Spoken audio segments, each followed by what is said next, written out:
Basically load flow study का एक second video हम देख लेते हैं जिसमें हम ये देखते हैं कि अगर हमें कोई एग्जांपल मिलता है, मीन्स अगर हमें कोई क्वेश्चन मिलता है तो हम जनरली उसको या फिर उस पर्टिकुलर क्वेश्चन से कैसे हम वाई बस मैट्रिक्स एक्सट्रैक्ट करेंगे, ये चीज़ मैं देखता हूँ। ठीक है, तो बेसिकली हम ये एग्जांपल लेके देखते हैं कि अगर मेरे को पर्टिकुलरली ये मैट्रिक्स इनपुट करानी है, मीन्स अगर हमें इसका लोड फ्लो सॉल्यूशन निकालना है इस पर्टिकुलर क्वेश्चन का, अगर मेरे को लोड फ्लो सॉल्यूशन इसका चाहिए है ना, लोड फ्लो सॉल्यूशन अगर मेरे को इसको निकालना है इस पर्टिकुलर क्वेश्चन का, मान लीजिए अगर आपको बोला जाए कि इस लोड फ्लो क्वेश्चन लोड इस सिस्टम का लोड फ्लो सॉल्यूशन निकालना है, तो बेसिकली हम इसका सॉल्यूशन निकालने के लिए हमारे पास, क्योंकि हमने गॉस सिडल हो चाहे न्यूटन ऑप्शन मेथड हो, हमने दोनों में देखा है कि सबसे इंपॉर्टेंट हमारे लिए पैरामीटर कौन सा होता है। अगर हमें कैलकुलेट करना है तो सबसे इंपॉर्टेंट हमारे लिए पैरामीटर होता है हमारे लिए वाई बस मैट्रिक्स। बिना वाई बस मैट्रिक्स के ना तो आप गॉस सीडल मेथड कंक्लूड कर पाओगे और ना ही आप न्यूटन ऑप्शन मेथड कर पाओगे। और वाई बस मैट्रिक्स हमें कैसे निकालनी है, तो भाई थ्योरेटिकली तो हम देख के हमने निकाला है, क्लास में निकाला है। जैसे यहाँ पर आप देख सकते हैं कि ये सारी की सारी वैल्यू हमें z दी हुई है, तो अगर हमें इनका y चाहिए तो हम क्या करेंगे, पहले इसको 1/z कर देंगे, तो जिससे हमारा जो भी पैरामीटर निकल के आएगा वो y हो जाएगा। जैसा हमने क्लास में किया, अगर मैं एक बार रिमाइंड कराऊँ आपको, इसको मैं डिलीट कर देता हूँ। अगर आप देखिए क्लास में जो हमने किया है, अगर जैसे मान लीजिए मेरे को y11 निकालना है, जो हमने क्लास इसी पर्टिकुलर क्वेश्चन के लिए अगर हमको y11 निकालना है तो हम क्या करते हैं, देखिए हम y11 अगर निकालना है तो हम क्या कहेंगे कि y11 इज इक्वल टू बस नंबर 1 पे जितने भी हमारे एडमिटेंस कनेक्टेड होते हैं उनका सम। तो पहला देखिए आप, 1 पे कौन सा कनेक्टेड है हमारा, 1 पे हम देखते हैं, ध्यान देते हैं, तो 1 पे एक हमारा ये कनेक्टेड है, एक ये कनेक्टेड है और एक ये कनेक्टेड है। तीन लाइन हमें दिख रही है जो बस नंबर 1 पे कनेक्टेड है, 1 2 3। इसका मतलब है कि इन तीनों का एडमिटेंस अगर हम ऐड करेंगे तो हमारा y11 निकल जाएगा। सिंपल सी बात है। ठीक है, अब सोचने वाली बात यह है कि यहाँ पर हमें इम्पिडेंस दिया हुआ है, यहाँ पर मैं बोल रहा हूँ कि हमें z दिया हुआ है, y नहीं दिया हुआ है ना, y हमें नहीं पता है, y हमें नहीं पता है तो हमें z पता है। तो कहने का मतलब ये है कि हमारा फॉर्मूला क्या हो जाएगा फिर, अगर हम लिखें तो यहाँ पर हो जाएगा y11 is equal to 1 upon हमारा ये हो जाएगा y12, है ना, z12 सॉरी, z12, उसके बाद ये z14 plus 1 upon z14 plus ये आप देखिए ये वाली लाइन ये जा रही है और ये 5 से कनेक्टेड है, तो 1 अपॉन z15। फिगर को अगर मैं छोटा कर देता हूँ तो अब आप देखिए कि हमारे पास ये देखिए आप 5 बस है यहाँ पर, समझ में आया। तो इस तरह से अगर हम y11 को सॉल्व करेंगे तो हमारे पास y11 निकल के आ जाएगा, कोई वैल्यू आ जाएगी जिसमें एक रियल पार्ट होगा, real minus imaginary part, minus आएगा क्योंकि ये एडमिटेंस है, तो ऐसा ही कुछ आएगा हमारा y11। अगर हम y12 निकालें तो y12 इज इक्वल टू हो जाएगा माइनस ऑफ 1 अपॉन z12। यही वैल्यू किसके बराबर हो जाएगी, कैपिटल y21। सेम वे में अगर हम y13 निकालें जो कि वैल्यू बराबर हो जाएगी y31 के, जो कि क्या हो जाएगा माइनस 1 अपॉन z13। इसी तरह हमारा सारा का सारा वैल्यू निकलता जाएगा। पर ये तो हम बेसिक स्टेप समझ रहे हैं जब हम कैलकुलेशन खुद से कर रहे हैं, लेकिन अगर हमें यही सारी चीज की कोडिंग करनी पड़े, मीन्स इसी प्रोग्राम की अगर मुझे कोडिंग करनी पड़ी, तो मैं ये सारी चीजें कैसे एंटर करूंगा, हम ये देखते हैं आपके सिमुलेशन कोड में। ठीक है, तो मैं मैटलैब ओपन करता हूँ यहाँ पर। अब देखिए यहाँ पर मैंने क्या किया है, एक फंक्शन क्रिएट किया है। ठीक है, एक फंक्शन क्रिएट किया है capital Y is equal to Y bus bracket में जेड डेटा। मैं आपको बताता हूँ, देखिए जिनको कोडिंग नहीं आती है उन्हें ये कॉन्सेप्ट नहीं समझ में आएगा। बेसिकली मैंने क्या किया है कि मैंने एक फंक्शन क्रिएट कर दिया है वाई बस नाम से, जिसको मैं अपने प्रोग्राम में जब भी यूज करूंगा मुझे उस पर्टिकुलर क्वेश्चन का वाई बस मैट्रिक्स मिल जाएगा। ठीक है, मैं आपको एग्जांपल करके दिखाता हूँ, आप पहले कोड समझ लो। यहाँ पर मैंने एक फंक्शन क्रिएट किया Y is equal to Y bus Z data. ठीक है, जेड डाटा, तो यहाँ पर हो जाएगा, यहाँ पर यहाँ पर हो जाएगा उसके बाद हम क्या कर रहे हैं, एक हमने n1 वेरिएबल ले लिया है। मैं आपको ऐसा करता हूँ, दोनों साइड ओपन कर देता हूँ ताकि आपको समझना भी आसान हो और चीज़ें भी क्लियर हो। ठीक है, मैं इसको छोटा कर देता हूँ।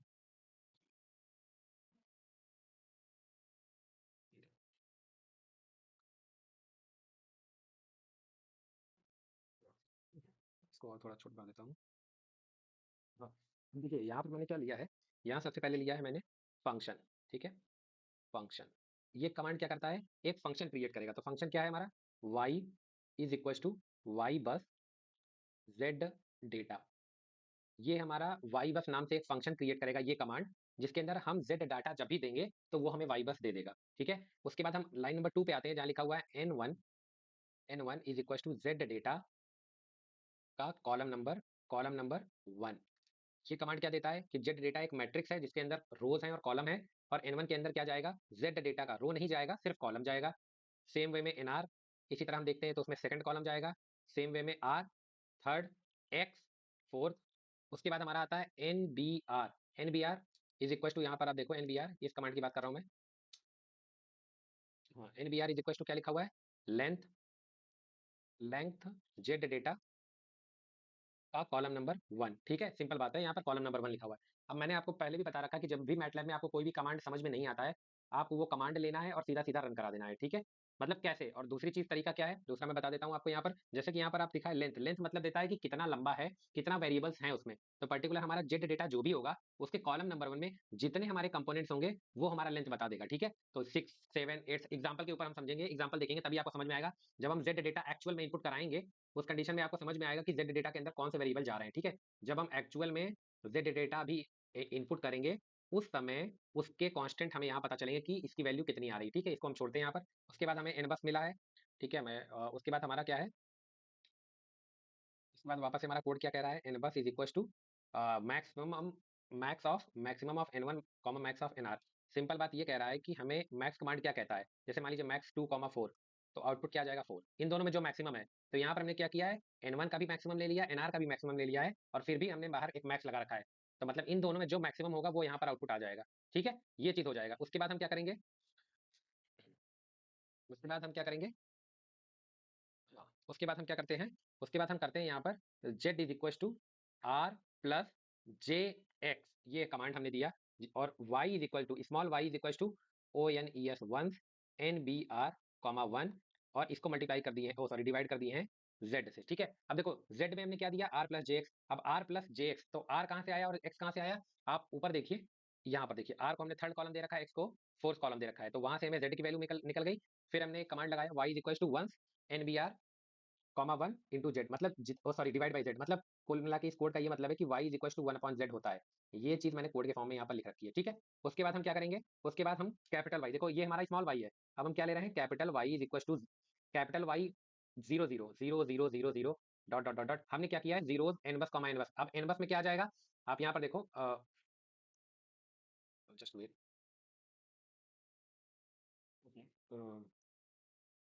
हमारा एन बस में क्या आ जाएगा, हाँ, तो हमारा एनबस में क्या चला जाएगा, एनबस में हमारा यहाँ पर देखिए आप, एनबस में हमने बोला अभी मैक्सिमम जाएगा रोज कॉलम, मतलब जो हमारा डेटा है उसमें से जो मैक्सिमम वैल्यू होगी, जैसे 6 बस मैट्रिक्स है, 7 बस मैट्रिक्स है, तो वाई बस हमारी कितनी होती है, 7 क्रॉस 7 हो जाएगी या 8 क्रॉस 8 हो जाएगी। उसी चीज के लिए हमने ये कमांड ले रखा है वाई इक्वल टू, पहले हमने वाई को अंदर सारे के सारे कंपोनेंट जीरो रखे हैं। ठीक है, हम ये टाइम के साथ अपडेट करते जाएंगे। फिर हमने क्या डाला है, एक कमांड लगाया for K is equal to, देखिए for K is equal to 1 to n b r। इसमें इस कमांड का क्या मतलब है कि k की वैल्यू कहाँ से कहाँ तक जाएगी, पहले 1, फिर 2, फिर 3, फिर dot dot dot N B R K. उसके बाद हम कह रहे हैं कि अगर n1 of k greater than 0 हो और nr का k ग्रेटर देन 0 हो, अगर ये कंडीशन सेटिस्फाई होती है, ये वाली, उस केस में y एन के एन वन के एन आर के समथिंग समथिंग और सॉल्व माइनस वाई के, ये पूरा का पूरा कमांड होगा। अब ये चीज तभी पॉसिबल है जब हम एन वन या किसी की वैल्यू कुछ ले सकते हैं। तो मान लीजिए अभी के लिए मैं एग्जांपल के लिए ले लेता हूँ कि जेड डेटा के अंदर हमने क्या कर रखा है कि सिर्फ हमने दो बस मैट्रिक्स, मतलब टू बस 1 और 2 का एंट्री करा रखा है। ठीक है, तो यहाँ से इसका एक कनेक्शन हो जाएगा, या 3 बस ले लीजिए आप। मैं एग्जांपल क्लियर देखिए, मैं अभी बता देता हूँ आपको, एक बस, दो बस, तीन बस, है ना, मान लीजिए ये है, तो यहाँ से इसका कनेक्शन हो गया, यहाँ से इसका कनेक्शन हो गया, यहाँ से इसका कनेक्शन हो गया। तो जब हम z की वैल्यू इनपुट कराएंगे z डेटा के अंदर, उस केस में हमको ऐसे लिखना होगा कि बस नंबर 1 से 2 का कनेक्शन, बस नंबर 1 से 2 का कनेक्शन के बीच r अगर मान लीजिए कुछ है यहाँ पर, तो हम मान लेते हैं 0.5। ठीक है, इसको मैं जूम आउट करता हूँ, तो 0.5, और साथ ही साथ हम ले लेते हैं 0.3। तो हमारी यहाँ पर क्या रेजिस्टेंस और इंडक्टेंस कनेक्टेड है, 0.5 प्लस जे 0.3। मैं इसको इरेज करके वहीं पर लिखता हूँ जहाँ हमें दिखेगा, क्योंकि अभी हम एग्जांपल लेंगे तो और अच्छा सा क्लैरिफाई हो जाएगा। ठीक है, आप परेशान ना हो उसके लिए। यहाँ पर ये पर्टिकुलर जो रेजिस्टेंस और इंडक्टेंस की वैल्यू ले रहा हूँ मैं, वो यहाँ की है 0.5 प्लस जे 0.3, है ना।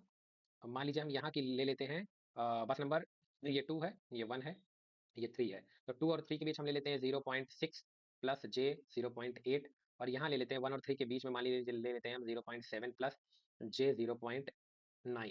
ऐसे ये रैंडम है। तो हमने क्या किया, पहले बस नंबर 1 और 2 के बीच ये कनेक्टेड था, अभी देख लीजिए आप बस नंबर 2 और 3 के बीच क्या कनेक्टेड है, 0.6 कॉमा मतलब स्पेस 0.8। बस नंबर 3, 1 और 3 के बीच क्या कनेक्टेड है, 1 और 3 के बीच हमारा 0.7 और 0.9, ये हमने करके यहाँ पर ऐसे करके कमांड हमें देना है और हमने इसको बंद कर दिया। अब हम सिंपल सी बात है, अगर हम यहाँ पर देखते हैं तो बस नंबर जेड डेटा के अंदर हमारा 1 2 3 4 और 1 2 3 ऐसे करके हमारा एंटर हो गया। अब इस यहाँ पर जब हमने जेड डेटा एंटर कराया तो हम देख सकते हैं कि N1 की वैल्यू इस एग्जांपल के लिए N1 की वैल्यू कितनी हो जाएगी?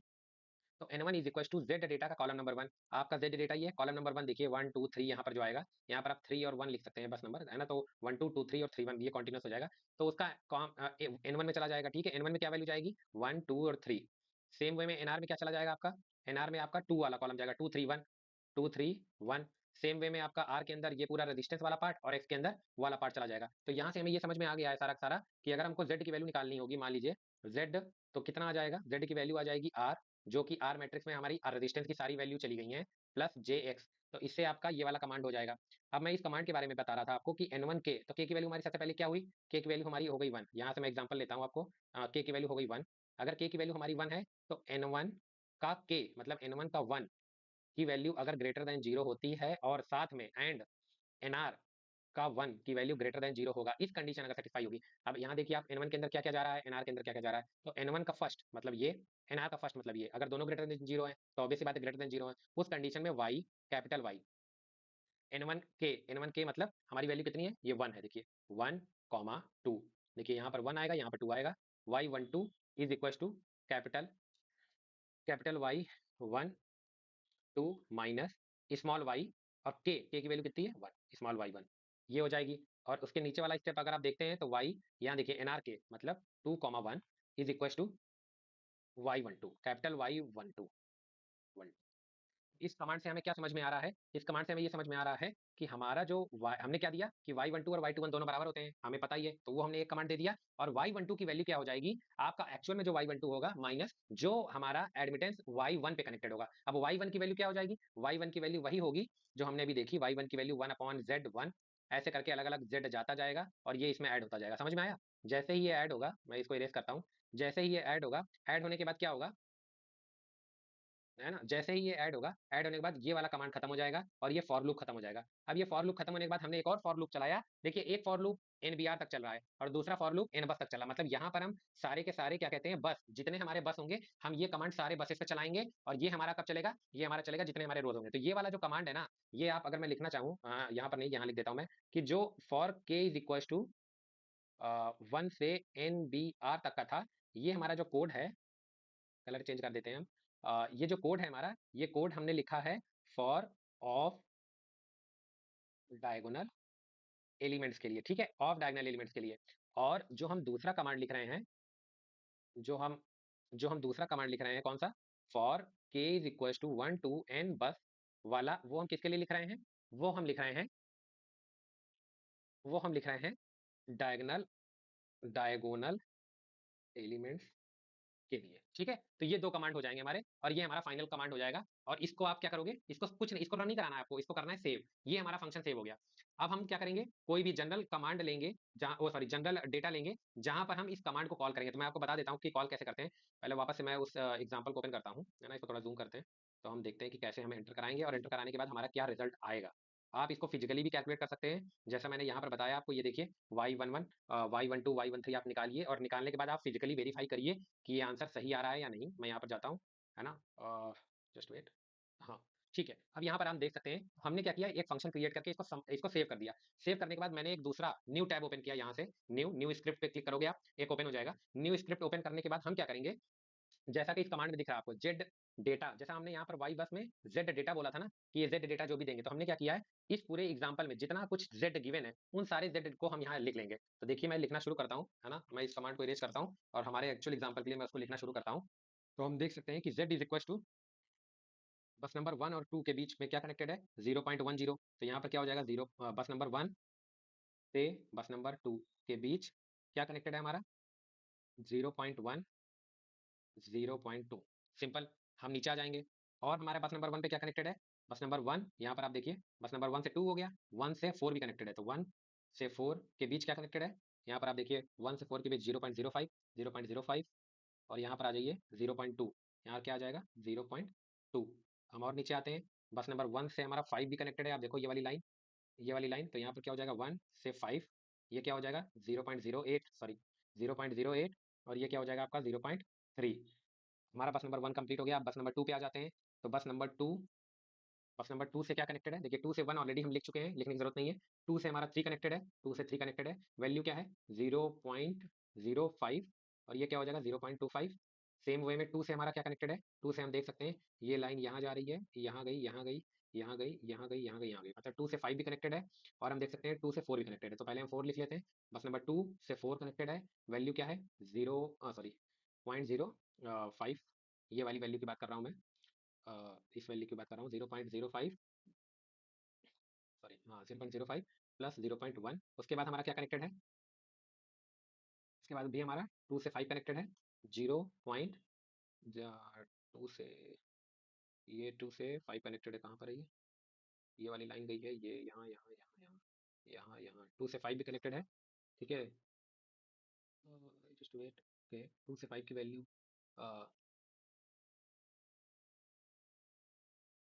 हमारा क्या आ जाएगा? बस नंबर 2 से 5 इस 2 से 5 की मैंने वैल्यू नहीं दे रखी है। 2 से 5 की वैल्यू हमारी हो जाएगी 0.10 से 0.30, है ना? तो बस नंबर 2 पे देखिए आप, 2 से, मैं देखता हूँ, देखिए हमारा, पेन चेंज करता हूँ जस्ट।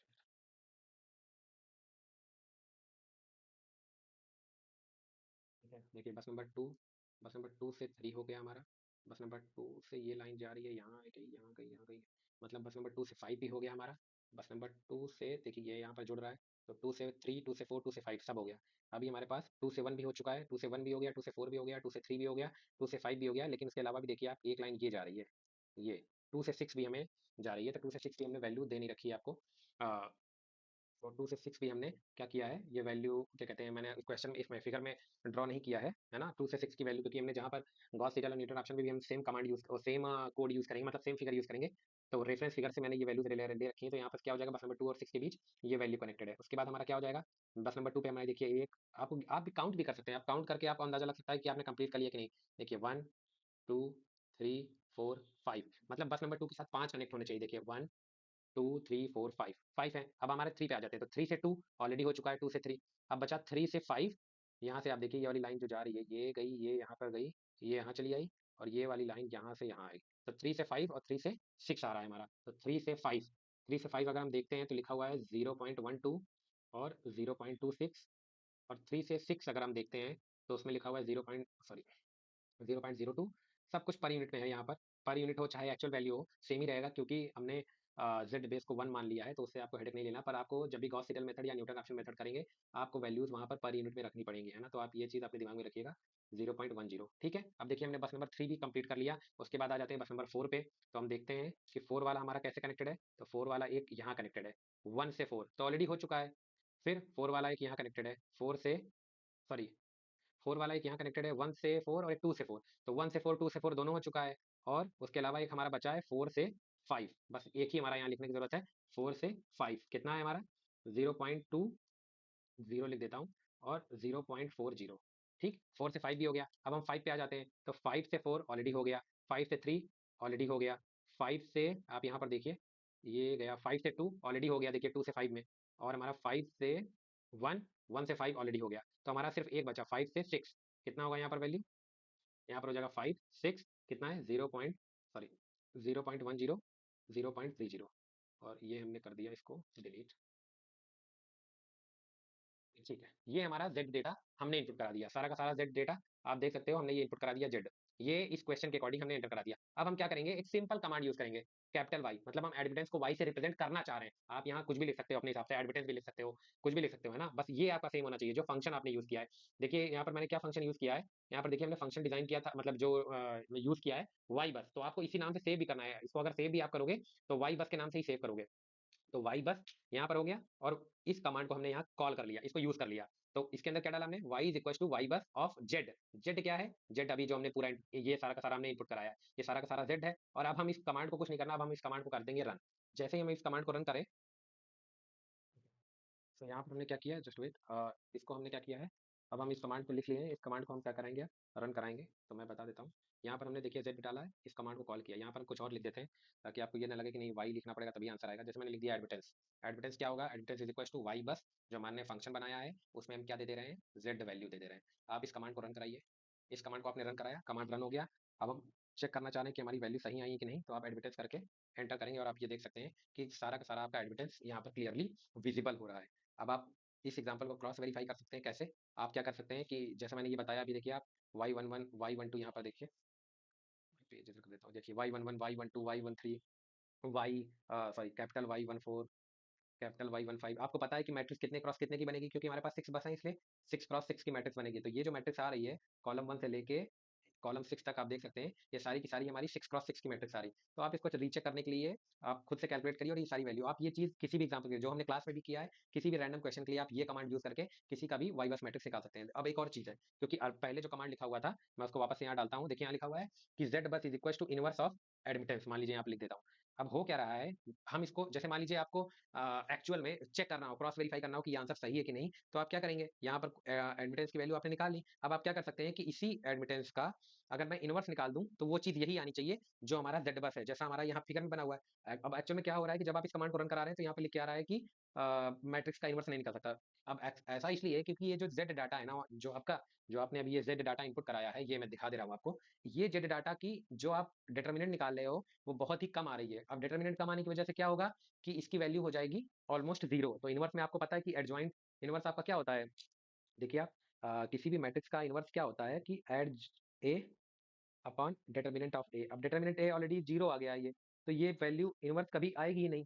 इसीलिए जब आप इस कमांड को रन करा रहे हो तो यहाँ पर एरर शो कर रहा है, ठीक है। अगर मैं इस एग्जांपल को चेंज करूँ और कोई दूसरा एग्जांपल ले लूँ जो मैं ऑलरेडी लिया था, ठीक है, एक कमांड ये ऑलरेडी मैंने ऐसे ही रैंडम किसी फिगर से उठाया था जहां का डिटर्मिनेंट जीरो नहीं हो रहा था। तो जब मैं इस कमांड को रन कराता हूँ, आप देख सकते हो, हाँ, मैं क्लियर कर देता हूँ इसको।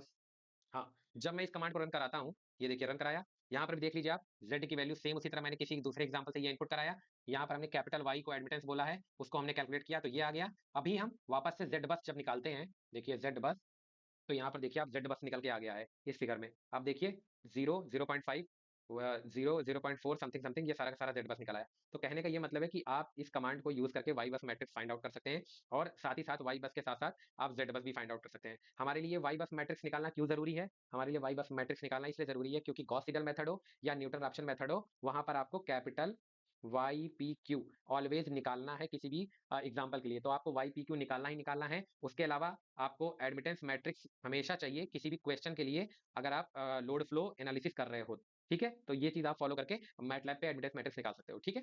Thank you.